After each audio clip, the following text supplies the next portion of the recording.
Before COVID, of course, most people have not heard of any CFS or chronic fatigue syndrome or ME, whatever you want to call it. It's got a few names. It's really stigmatized because doctors aren't able really to diagnose. And so they've treated this through the years psychologically a lot of the times. And so because of that, it has a stigma that people say, well, chronic fatigue syndrome, the name of it also doesn't sound like it's a really serious disease either. And the problem is when a patient is well enough to go to the doctor, as you might have been, okay, you look okay.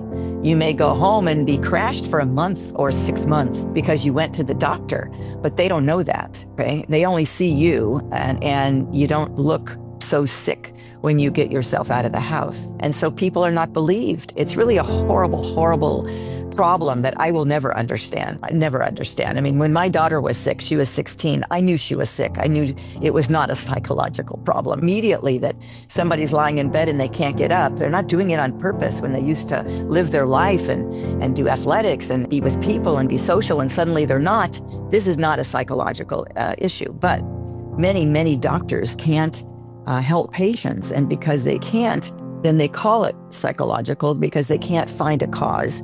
And all the normal tests, laboratory tests look normal of the ones that they look at, not the research tests, which are abnormal, but the clinical tests, which always look normal. And so it's got this stigma, and it's all over the world. I mean, still in so many countries, they just dismiss this. And meanwhile, people are home and nobody knows that they're home. As you say, they're invisible.